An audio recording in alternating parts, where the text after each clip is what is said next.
दोस्तों, मैं हूं रामचंद्र और उपस्थित हूं आपका ही अपना चैनल ज्ञान सागर में।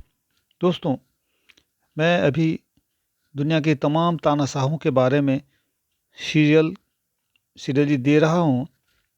आपने इससे पहले दादा इदी अमीन, स्टालिन, मुसोलिनी लगायत लोगों के बारे में जाना। अब मैं आज आपको इराक की तानाशाह सद्दाम हुसैन के बारे में बताऊंगा। देखना ना भूलें। तो दोस्तों, यदि आपने मेरा चैनल सब्सक्राइब नहीं किया है तो सब्सक्राइब अवश्य करें और बेल बटन को दबाना ना भूलें ताकि ताज़ा अपडेट आप तक समय में पहुंच जाए। तो दोस्तों, शुरू से अंत तक अवश्य बने रहिएगा, तभी आप समझ पाएंगे। दोस्तों, सद्दाम हुसैन का जन्म उत्तरी इराक के टिक्रिट शहर में हुआ था 28 अप्रैल 1937 को। वह क्षेत्र इराक का सबसे गरीब क्षेत्र था। दोस्तों, सद्दाम स्वयं भी गरीबी में ही पला बढ़ा था। उसका पिता चरवाहा था। जन्म से पूर्व ही सद्दाम के पिता का देहांत हो चुका था और बाल्यकाल उनके काका के यहाँ बगदाद में हुआ था। 20 वर्ष की उम्र में वह बाथ पार्टी में 1957 में शामिल हुआ।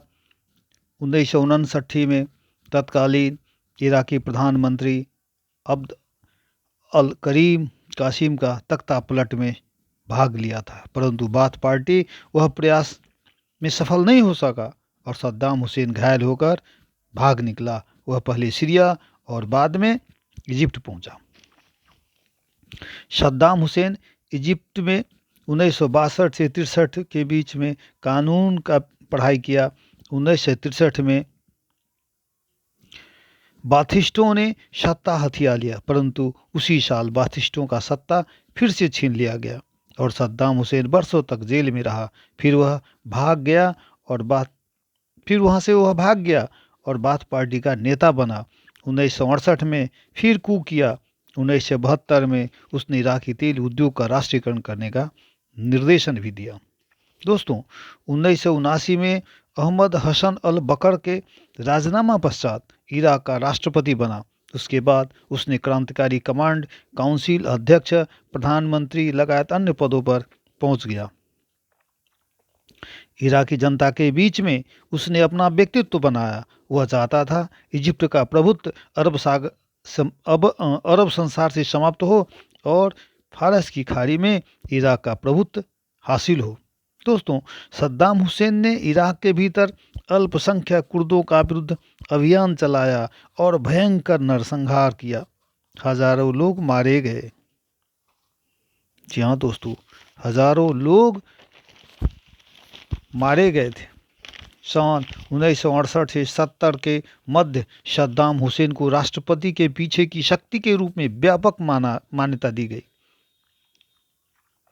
सद्दाम हुसैन आंतरिक सुरक्षा तंत्र के अपने नेतृत्व के माध्यम से इस पद पर पहुंचा, जिसके लिए उसे बाथ पार्टी के वरिष्ठ नेताओं का भरपूर समर्थन था। 1963 के विद्रोह से सद्दाम ने सबक अवश्य लिया था, इसलिए उसने यह संकल्प लिया था कि पार्टी के रैंकों में किसी प्रकार की असहमति की अनुमति नहीं दी जानी चाहिए और विरोध को बर्दाश्त नहीं किया जाना चाहिए। पार्टी के प्रति वफादारिता भी जरूरी माना। इसके लिए नातेदारी बंधन को आवश्यक समझा। राष्ट्रपति अल बकर ने इसका समर्थन किया और अल बकर और सद्दाम को आरसीसी का डिप्टी चेयरमैन और सेक्रेटरी जनरल बनाया। राष्ट्रपति ने सद्दाम हुसैन को प्रेसिडेंशियल गार्ड बनने की अनुमति दी। 1968 से 70 के समय में सद्दाम हुसैन आंतरिक सुरक्षा का निर्विवाद नेता बन गया। दोस्तों, सद्दाम हुसैन शासन के विरोधियों के जेल में डालना या हत्या करने के बाद वह पार्टी के अंदर भी अपने विरोधियों का उसी तरह से सफाया करना शुरू कर दिया। दोस्तों, सीरिया और इराकी बाथ पार्टी वाले दोनों मिलकर एक संघीय राज्य बनाना चाहते थे। यानी कि इराक और सीरिया मिलकर एक संयुक्त राज्य बनाना चाहते थे, परंतु इजराइल, इजिप्ट और सीरिया के साथ हुए कैंप डेविड समझौता के बाद धीमा पड़ गया। ईरान में नए शासन का जन्म हुआ, शाह रजा पहलवी का तख्ता पलट हो गया था। इराकियों के लिए ईरानी धार्मिक सत्ता से कठिनाई दिखने लगा। दोस्तों, 16 जुलाई 1979 को राष्ट्रपति अल बकर ने आधिकारिक तौर पर अपना इस्तीफा दे दिया, जिससे सद्दाम हुसैन का दबाव माना जाता है। कहा जाता है उन्हें हाउस अरेस्ट भी कर लिया गया था।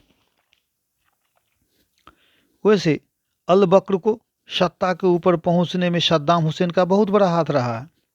1982 में अल बकर का देहांत हो गया। सद्दाम हुसैन सत्ता में आया, 2 सप्ताह के अंदर ही सत्ता पलट का पर्दाफाश हुआ, जिसमें अपने ही पार्टी के कुछ लोग सीरिया से मिलकर सत्ता पलटना चाहते हैं, यह खबर सामने आई। जो लोग सद्दाम हुसैन को सत्ता पर देखना नहीं चाहते थे, सद्दाम हुसैन पार्टी के 22 वरिष्ठ नेताओं पर मुकदमा चलाकर उनकी हत्या करवा दी। सीरिया सत्ता पलट की साजिश को विरोध करता था, परंतु सद्दाम हुसैन ने सीरियाई राजनयिकों को देश निकाला किया। जाफी कार्रवाई में सीरिया ने भी कुछ ऐसा ही जवाब दिया। दोस्तों, 1982 में ईरान इराक युद्ध उत्कर्ष में था। सीरिया ने अपना समुद्री सीमा जो इराक से लगता था बंद कर दिया। इस मार्ग से इराक को अवैध हथियार मिलता था। सीरिया ने इराकी तेल पाइपलाइन को भी काट दिया। दोस्तों, सद्दाम हुसैन के शासनकाल में हुए ईरान इराक युद्ध बहुत ही विनाशकारी रहा। ईरानी शाह का सत्ता पलट के बाद इराक ने तुरंत ईरानी इस्लामिक सरकार को मान्यता दे दिया, परंतु ईरान को बाथ शासन से कोई लेना देना नहीं था। ईरानी इस्लामिक नेता इस्लामिक शासन को अन्य देश में भी विस्तार करना चाहते थे, जिसमें इराक पहला नंबर था। ईरान ने इराक की भूमि पर कब्जा किए हुए 3 स्थान को इराक को 1975 के संधि के तहत वापस करना था, परंतु ऐसा हुआ नहीं। इराकी सरकार इस्लामिक खतरे से अत्यधिक सचेत थी। शाह ने जब तक ईरान में शासन किया तब तक इराकी शांत थे। 1979 में जब खमेनी ईरानी सत्ता में काबिज हुआ, तब इराक के भीतर भी लोग एक करिश्माई इराकी खमेनी को देखने लगे। वह था आयतुल्लाह मोहम्मद वाकीर अल सदर। सद्दाम सरकार ने बड़ी क्रूरता के साथ इन सब का दमन किया और सैकड़ों को मार दिया। 10,000 से ऊपर लोगों को जेल में ठूस दिया। जी हाँ दोस्तों, इराकी इस्लामिक क्रांति करने वाले सदर और उसके बहन को फांसी दे दिया और इस्लामिक क्रांति कमजोर पड़ गया। ईरान ने अपने को बाह्य संसार से अलग थलग कर लिया था। इराक में सैनिक संगठन मजबूत था और आर्थिक प्रगति भी अच्छी थी। दोस्तों, इराकी नेतृत्व ईरानी इस्लामिक नेतृत्व से खतरा महसूस कर रही थी। वह चाहती थी ईरानी सत्ता से खमैनी को बाहर करना और एक इराकी मित्रवत सरकार का पुनर्स्थापना करना। इराक चाहता था ईरान के साथ एक नया सीमांकन करना, जिसमें फारस की खाड़ी में इराक को आधिपत्य प्रदान करते हैं। 1979 से सीमा युद्ध होने लगा। सद्दाम हुसैन ने घोषणा की कि वह 1975 को संधि को निरस्त करता है, क्योंकि उसे ईरान ने पालना नहीं किया और इराक ने आक्रमण तेज कर दिया। संयुक्त राष्ट्र संघ सुरक्षा परिषद ने शांतिपूर्वक सुलझाने की अपील की और युद्ध विराम का भी। इराक ने सैनिक ठिकानों, हवाई अड्डों पर व्यापक बम बरसाए। इराकी राष्ट्रपति ने यह कहते हुए जवाब दिया कि बशर्ते ईरान भी ऐसा किया हो। ईरान का जवाब नकारात्मक था। इस प्रकार युद्ध जारी रहा। इस युद्ध को खाड़ी युद्ध भी कहा जाता है, जो लंबे अरसे तक चला। इस युद्ध में लाखों लोगों की जानें गई। इस युद्ध में पीछे से शक्तिशाली राष्ट्र अमेरिका, रूस, फ्रांस अनेक शामिल थे। इस युद्ध में रासायनिक हथियारों का भी प्रयोग हुआ। कुर्दिश लोगों के ऊपर व्यापक दमन हुआ। वह समय भयंकर दर्दनाक था। संयुक्त राष्ट्र संघ ने प्रस्ताव नंबर 598 के तहत ईरान इराक युद्ध का अंत करने को कहा और इसी प्रस्ताव के सहारे ईरान इराक युद्ध बंद हुआ। दोस्तों, ईरान इराक युद्ध के बाद इराक आर्थिक रूप से कमजोर पड़ गया था। वह पुनर्निर्माण में जुट गया, परंतु आर्थिक अभाव था। इराक इस युद्ध से अच्छा से उबर भी नहीं पाया था कि 2 अगस्त 1990 को इराकी सेना ने कुवैत पर आक्रमण कर दिया। उसी दिन संयुक्त राष्ट्र सुरक्षा परिषद ने 690 नंबर प्रस्ताव पारित कर इसका विरोध किया और बिना शर्त इराकी वापसी की मांग की और कुवैत के साथ वार्तालाप करने को कहा। 6 अगस्त 1990 को संयुक्त राष्ट्र सुरक्षा परिषद ने इराक के खिलाफ प्रतिबंध, जिसमें व्यापक व्यापार प्रतिबंध भी शामिल थे, पारित किया। सद्दाम कुवैत से हटने को तैयार नहीं था। कुवैत कब्जा से वो आर्थिक लाभ लेना चाहता था। 19 अगस्त को इराक ने कुवैत को अपना 19वां प्रांत घोषित कर दिया। दोस्तों, परंतु अमेरिका समेत सहयोगी देशों ने इसे खतरा मानते हुए यह निर्णय लिया कि यथास्थिति का फिर से स्थापित करना होगा और अमेरिकी सैनिक सऊदी अरब पहुंचने लगे। 28 देशों का गठबंधन बना और 15 जनवरी 1991 तक कुवैत खाली करने को इराक को समय समय सीमा दिया गया, पर इराक तैयार खाली करने को नहीं था। उसे यह भी विश्वास नहीं था कि गठबंधन सेना इराक पर आक्रमण करेगी। 17 जनवरी 1991 को गठबंधन सेना ने इराक पर हमला बोल दिया। 24 फरवरी से जमीनी आक्रमण तेज हो गई। एक सप्ताह के अंदर इराकी सेना तेजी से टूट गई और आत्मसमर्पण कर दिया। इस हार के बाद इराक को कुवैत से हटने के लिए मजबूर कर दिया। दोस्तों, अब आपको बताते हैं सद्दाम का पतन कैसे हुआ।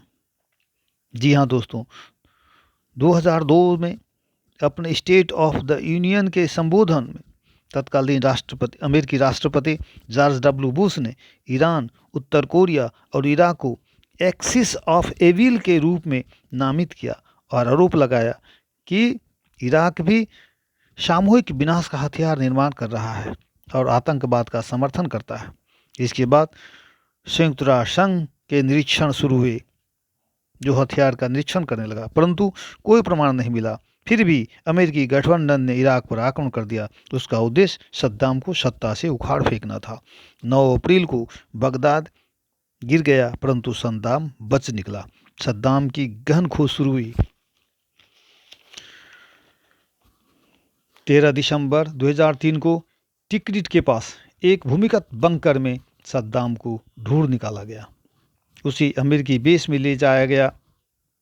फिर उसे इराकी अंतरिम सरकार को सौंप दिया गया, जहां उसके ऊपर मानवता विरोधी अपराधों के लिए मुकदमा चलाया गया।